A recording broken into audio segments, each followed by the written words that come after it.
پھر اللہ سبحانہ تعالیٰ فرماتے ہیں وَمِنْهُمْ، اور ان میں سے کوئی وہ ہے مَن يَسْتَمِعُ إِلَيْكَ، جو غور سے سنتا ہے تیری طرف. سمع کا معنی ہوتا ہے سننا، اور اسی طرح سے سمع الا غور سے سننا.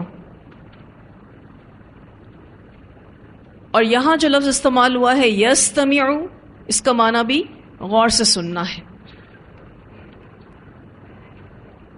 تو ان لوگوں میں سے بعض ایسے ہیں جو بڑی غور سے آپ صلی اللہ علیہ وسلم کی بات سنتے ہیں. وجعلنا، اور بنائے ہم نے یا ڈال دیے ہم نے علی قلوبہم، ان کے دلوں پر اکنتن، پردے. اکنتن کا جو لفظ ہے کاف نون نون سے ہے، مانا کسی چیز کو کسی سے ڈھانکا جائے. اللہ تعالیٰ فرماتے ہیں ہم نے ان کے دلوں پر پردے ڈال دیے ہیں. ان یفقہوہ، کہ نہ وہ سمجھ سکیں اس کو.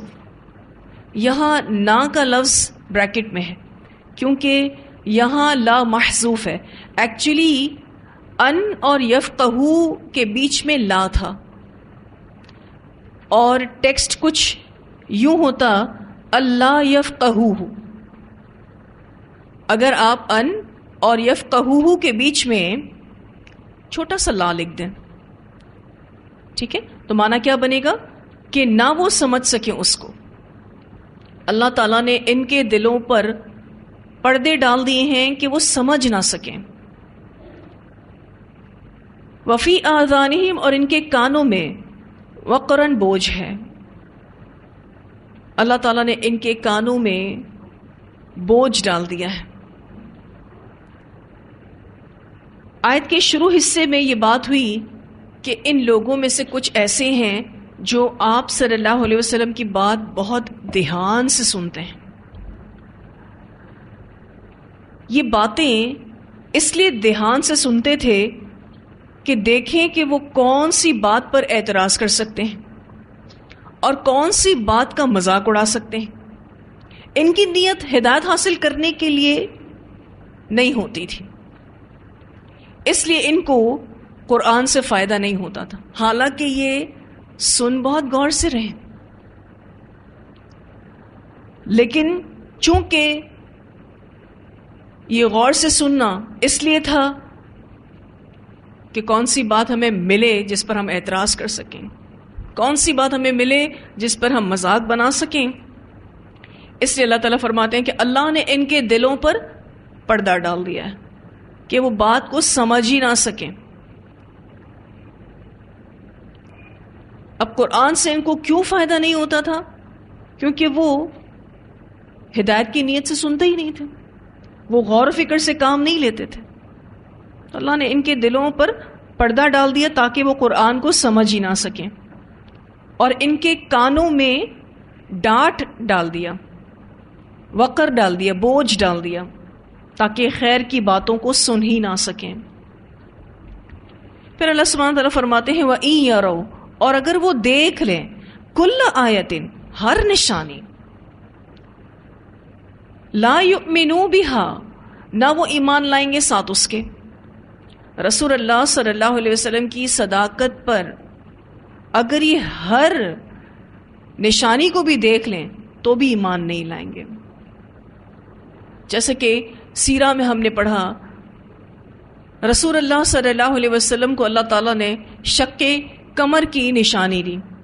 انگلی کے اشارے سے رسول اللہ صلی اللہ علیہ وسلم نے چاند کے 2 ٹکڑے کر کے ان مشرکین مکہ کو دکھائے تو انہوں نے کیا کہا کہ یہ تو جادو ہے. اللہ تعالیٰ کہتے ہیں وَإِن يَرَوْا كُلَّ آیَةٍ،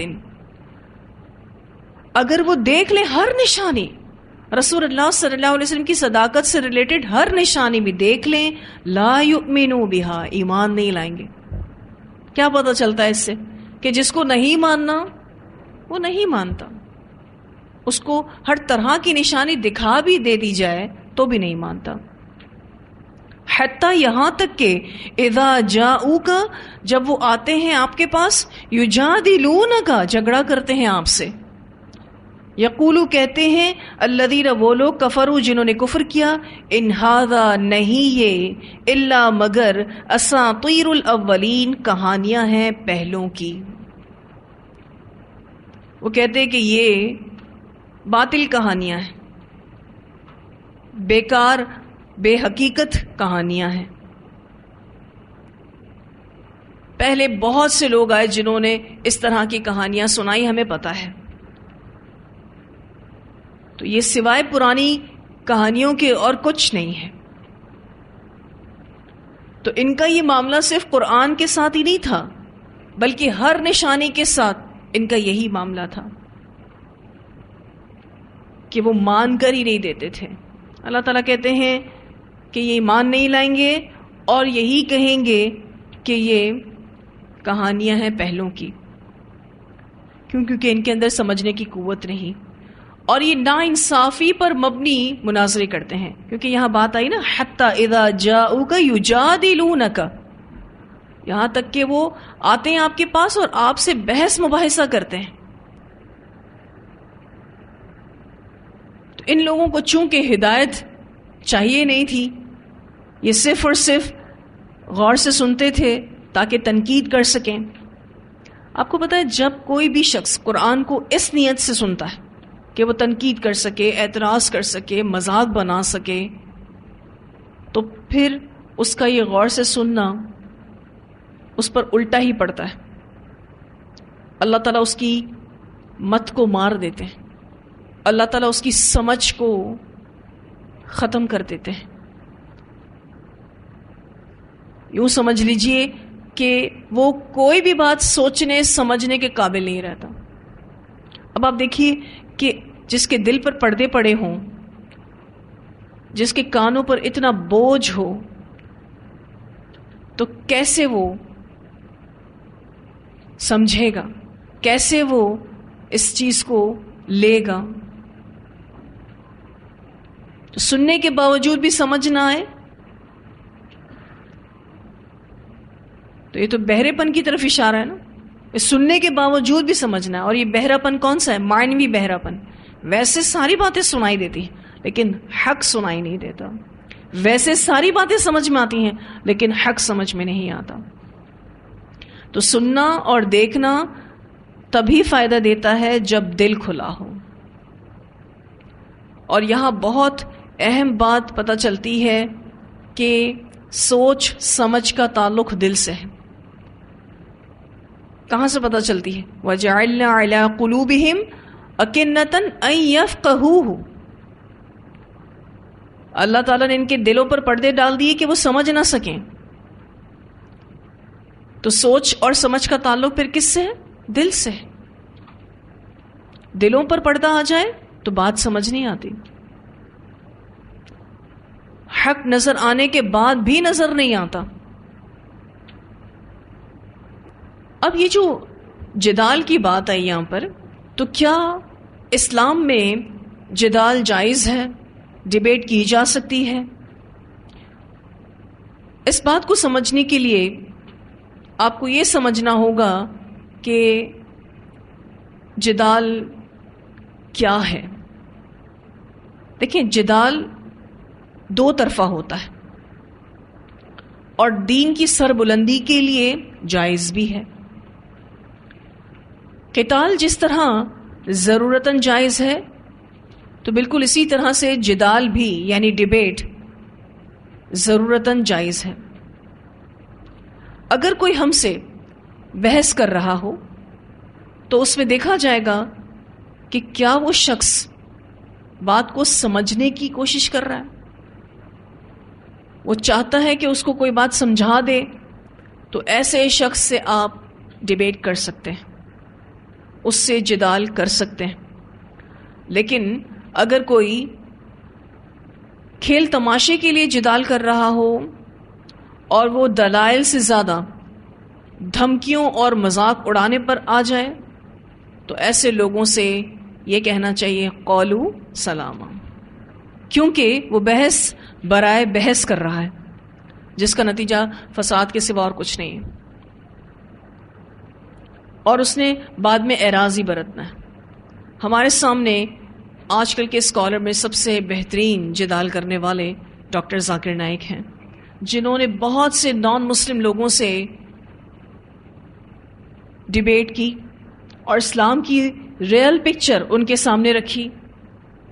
بہت ہی مہذب طریقے سے علمی مناظرہ کرتے ہیں، اپنی بات کو سامنے والے شخص کے سامنے رکھ کر پھر زبردستی نہیں کرتے، اس کو سوچنے اور سمجھنے کا موقع دیتے ہیں.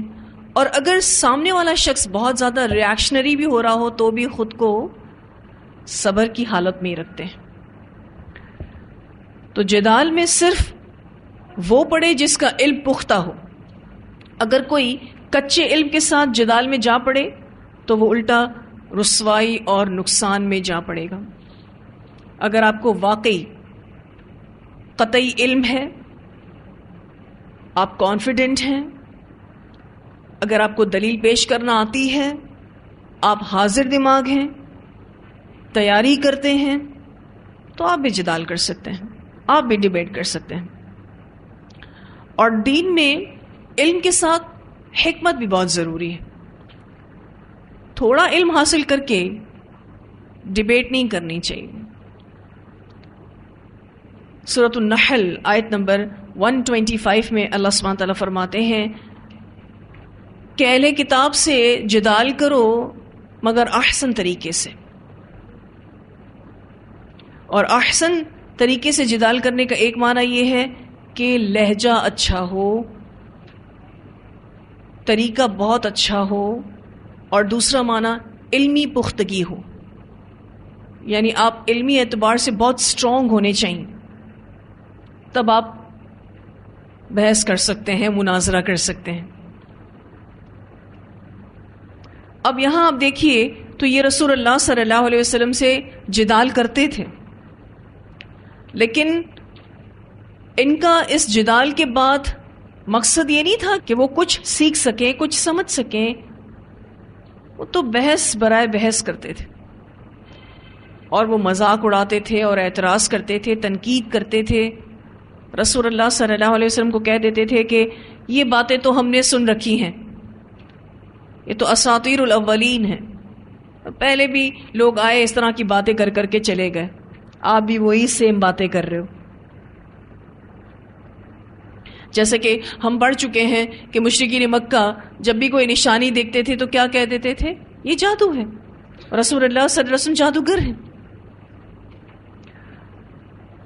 تو بہت ہی ناانصافی پر مبنی مناظرے کرتے تھے، آپ صلی اللہ علیہ وسلم کو پریشان کرتے تھے، پریٹینڈ کرتے تھے بہت غور سے سن رہے ہیں. یہ پریٹینڈ کرتے تھے، یہ ظاہر کرتے تھے کہ ہدایت کے لیے سن رہے ہیں، لیکن اللہ تعالیٰ نے ان کی اصلیت کو کھولا اس آیت میں. تو غور سے سننا ضروری ہے ہدایت کے لیے، لیکن یہاں ان کا غور سے سننا ہدایت کے لیے نہیں تھا. تو رزلٹ آپ دیکھیں کیا ہوا.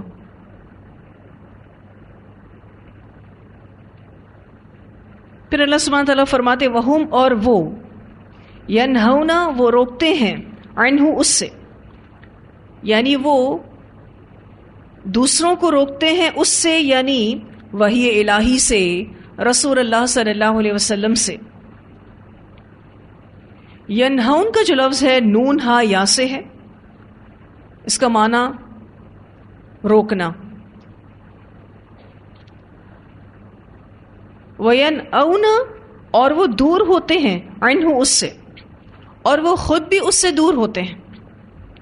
کس سے؟ وحی الہی سے، رسول اللہ صلی اللہ علیہ وسلم سے. مشرکین مکہ نے ہر طرح کی کوشش کی، ہر طرح کا ہتھ کنڈا اختیار کیا لوگوں کو حق سے دور کرنے کے لیے. اللہ تعالیٰ فرماتے ہیں وَإِن يُهْلِكُونَ، اور نہیں وہ ہلاک کرتے، الا مگر، انفسہم، اپنے نفسوں کو، وما یشعرون، اور نہیں وہ شعور رکھتے. وہ دوسروں کا نقصان کرنا چاہتے ہیں، لیکن ان کو یہی نہیں پتا کہ یہ چیز ان کے لیے ہی نقصان دہ ہے، اور ان کو اپنے نقصان کا شعور ہی نہیں. یہ اپنے آپ کو غلط سمجھ ہی نہیں رہے. آپ یوں سمجھ لیجئے کہ یہ دوہرے مجرم ہیں. ایک جرم ان کا لوگوں کو روکنا اور دوسرا جرم خود بھی دور رہنا. جو لوگ بھی ان کی کوششوں کی وجہ سے حق سے دور رہتے ہیں تو ان لوگوں کے گناہوں کا بوجھ بھی ان پر آئے گا. اسی لیے یہ ایسی شدید ترین ہلاکت میں مبتلا ہوں گے کہ جس کا ان کو خود بھی احساس نہیں ہے. تو یہ صرف قرآن پر ہی تان نہیں کرتے تھے.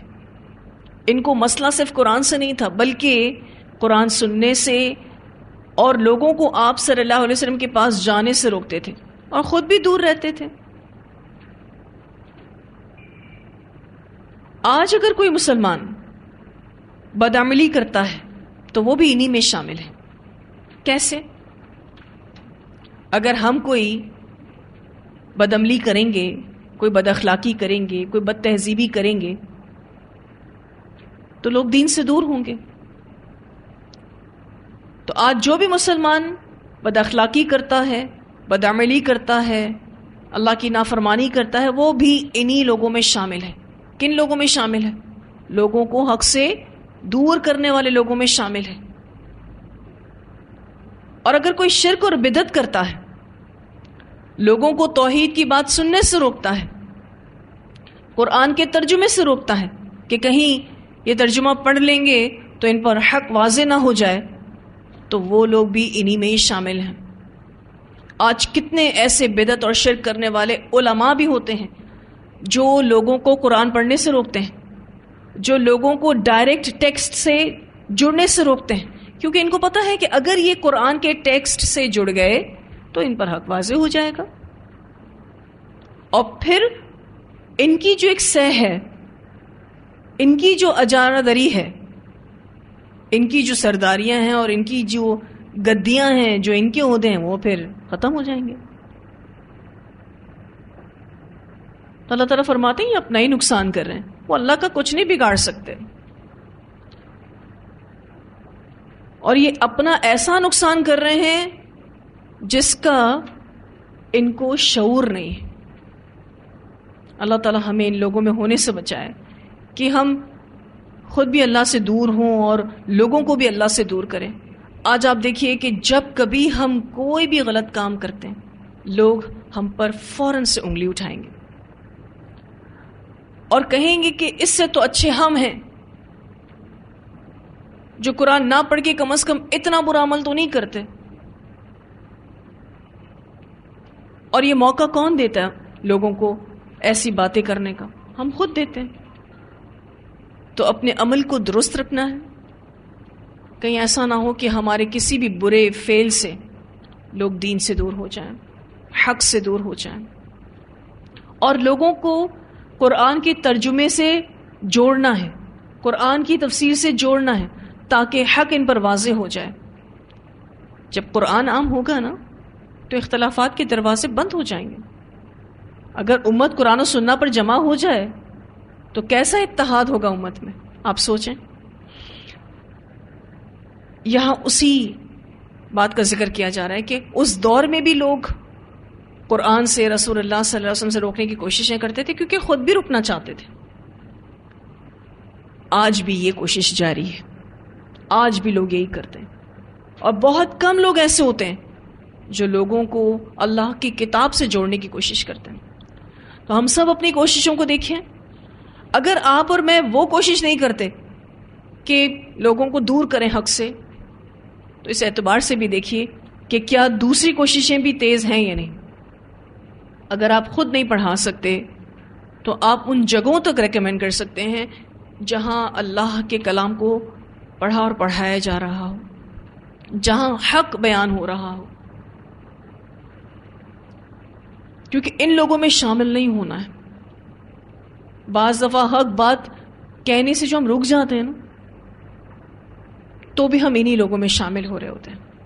حق پتہ ہے لیکن چپ رہ جاتے ہیں، اور اس وقت کوئی حکمت نہیں ہوتی چپ رہنے کی، اور نہ ہی ہم مجبور ہوتے ہیں، لیکن بس دھیان نہیں دیتے اور چپ رہ جاتے ہیں اور لوگ پھر باطل کی طرف چلے جاتے ہیں.